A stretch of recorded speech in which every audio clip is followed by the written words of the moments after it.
Have you noticed that your neurodivergent child needs extra help to remember to eat or drink?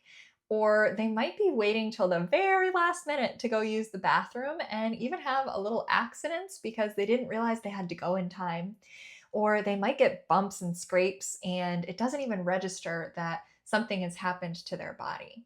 Well, behind this, there might be a sense called interoception that has been disrupted. And it's very common for children with autism to experience a disruption in their interoceptive sense. For neurodivergent children, there's often a hidden sense that a lot of parents don't know about that might be causing difficulties. It's called interoception.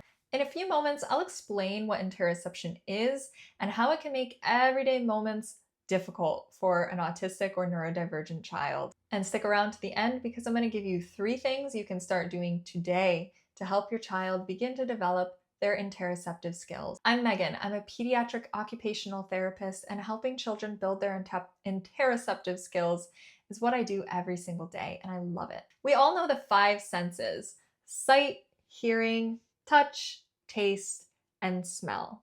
Well, there are other lesser known senses in the body. One of these lesser known senses is called interoception, and this is the sense that tells us what's going on inside our own body and helps us understand what to do about it. Types of signals you might receive from your body include things like a growling stomach, a full feeling in your bladder, or a pounding heart. And your body makes sense of these signals by turning these into emotions, and emotions help us know what to do about it. For example, if your stomach is rumbling, then your brain can understand that you should eat food and it will help you feel better. Or if your heart is pounding, you might be anxious, and now you can do some things to soothe your anxiety. And the really interesting thing about interoception is it is not the same for everyone. In fact, it's like a snowflake for each individual. We all feel things differently in our bodies. For example, anxiety can feel very different for different people. My anxiety might feel like a pounding heart, while your anxiety might feel like a tightness in your chest and a queasy stomach. Now, the interesting thing is if you have an autistic child or a neurodivergent child, their anxiety may also feel different from your own. So, for example, they might feel a tightness in their shoulders, and that tells them that they're feeling anxious. Now, for children who are neurodivergent, there are pathways in our body that allow these body signals to be turned into emotions and then turned into actions. For neurodivergent children, these pathways can be disrupted. So, what we have to do is help undisrupt the pathways and help teach the child practical skills to help them understand and act on their own body signals. Why does interoception explain the hard moments you're seeing with your child?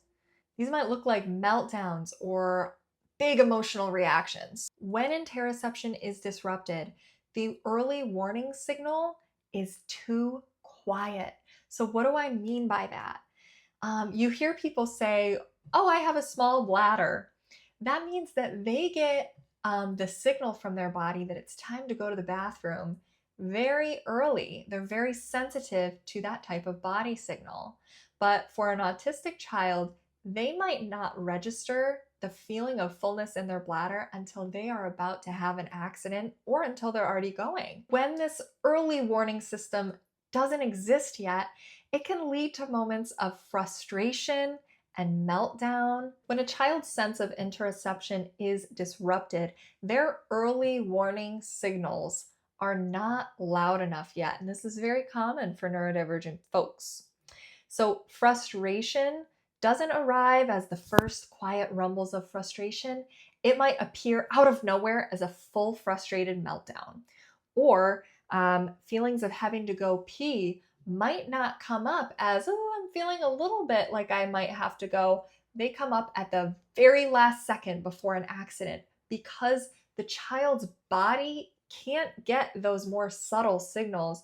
It can only register the boldest of signals. So our job as occupational therapists and as the parent or caregiver of the child is to help them learn to recognize and act upon those earlier and more subtle body signals before it reaches meltdown or accident level.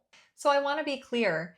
This is not a behavior problem. This is a sensory processing difference, and we can help them build this skill. So let's talk about 3 strategies you can start today to help your autistic or neurodivergent child build their interoceptive skills. We have to reframe the way that we think about this. I want you to approach this with gentle curiosity about what may be going on for your child's body.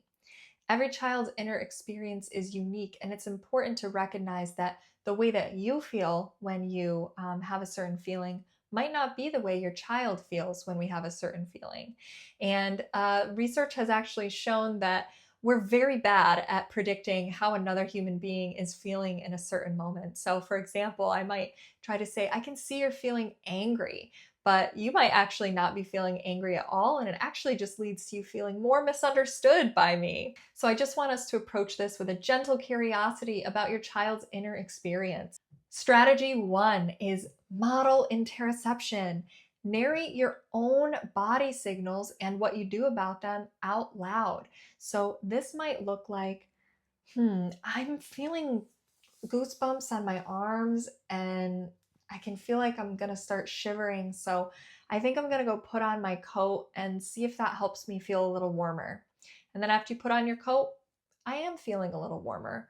And I feel good now. Or you might say, I'm still not warm enough. I think I'm gonna go get some gloves. Showing your child that you are all day, every day, also processing your own body's signals and doing things to meet your body's needs can help validate their own inner experience that they're receiving body signals as well, and it's okay to take action on those signals. Second strategy I recommend is to stay curious, not corrective.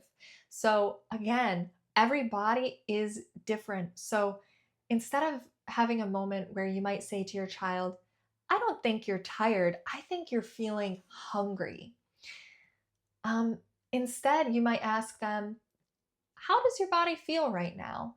And just leave that question kind of open ended and acknowledge their answer. There are no incorrect answers. And little pro tip here, if you notice your child is still having difficulty putting a name to to what they are feeling, that might be an even greater sign that there really is some interoceptive processing differences going on. Strategy number 3 is to build in the things that are needed for your child to regulate their body. So interoceptive skill building, it takes time. So in the meantime, we can build in water breaks, we can build in structured bathroom breaks. And I do encourage you to do these things because your child's brain is developing and growing, and they're gonna want to develop these skills with you.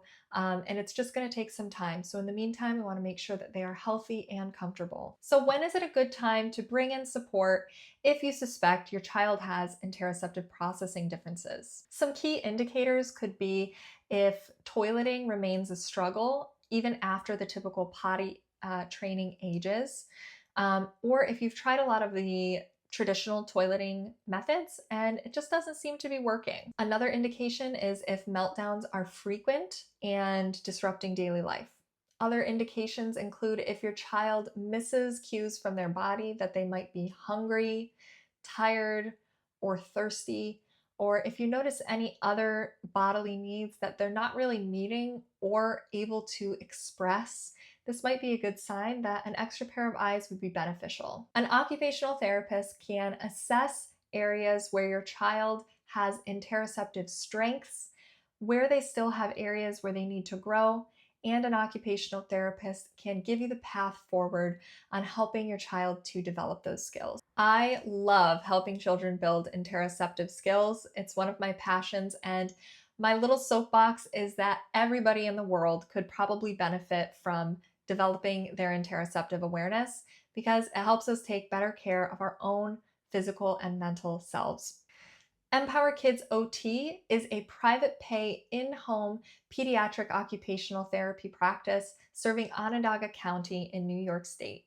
We also serve the surrounding central New York areas. We work one-on-one with your child and with you to make sure we're developing your skills so that you can help your child even when we're not there. If this video was helpful to you, please like and subscribe and share with another parent whose child may be experiencing interoceptive differences.